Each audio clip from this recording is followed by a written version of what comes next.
What's up, good people? Mark Holmes here, and as always, I want to say thank you all for watching, commenting, subscribing, and being part of the Joe Blue Sports Report. Without you guys, as well as you ladies, you know that this literally does not work.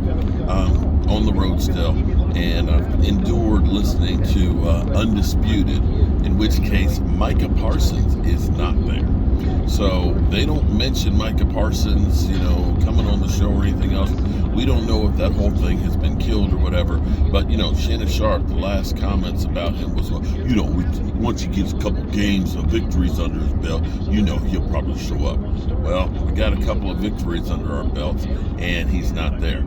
Now, we're about to have the cow herd on, and I'm curious what they're going to say about the Cowboys beating the Giants. Going into this game, of course, it was, the Cowboys got no chance. Everybody gave up on the Cowboys after week 1 and stuff.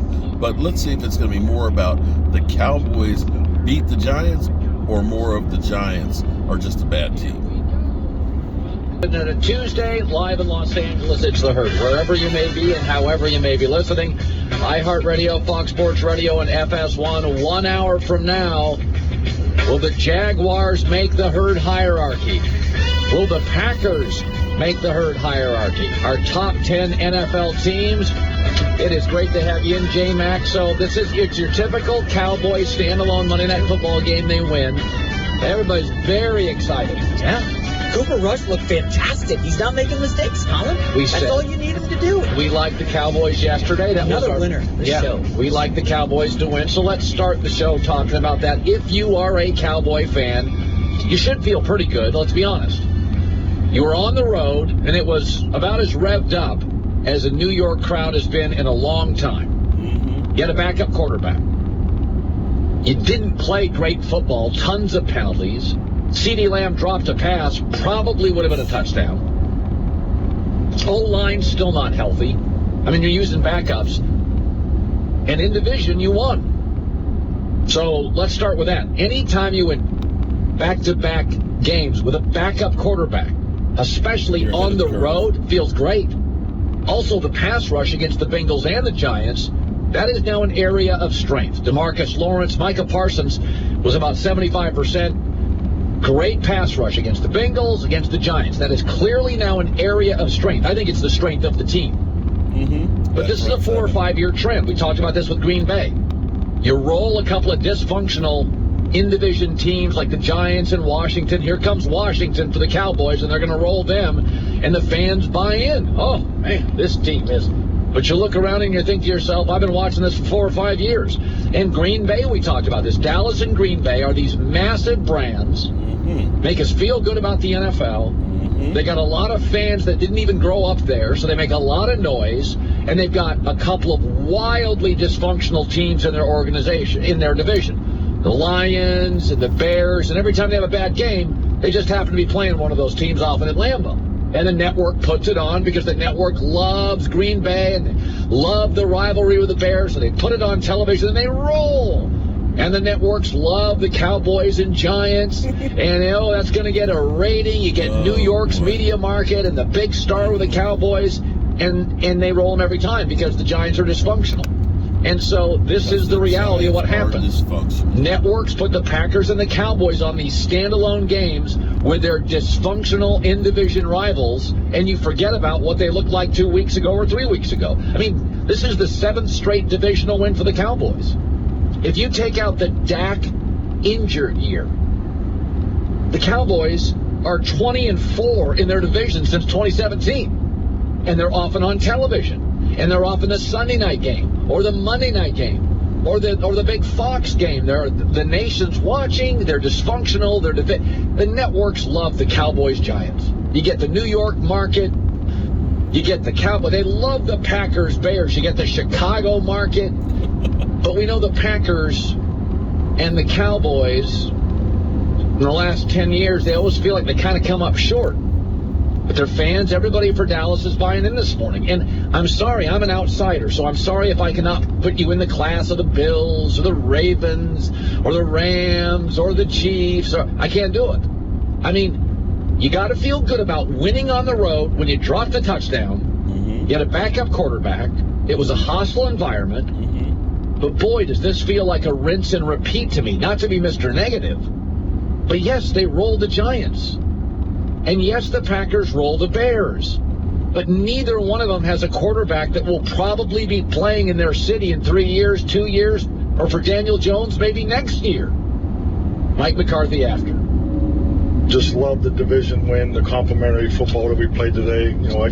It's always refreshing. Long week, and you come up here and you're in a hotel all day. But I just think our guys did a really good job executing the game plan, staying after it. But yes, excellent win on the road. Pass rush, excellent. Yeah. Micah Parsons, star. CeeDee Lamb has star potential. Trayvon Diggs, similarly.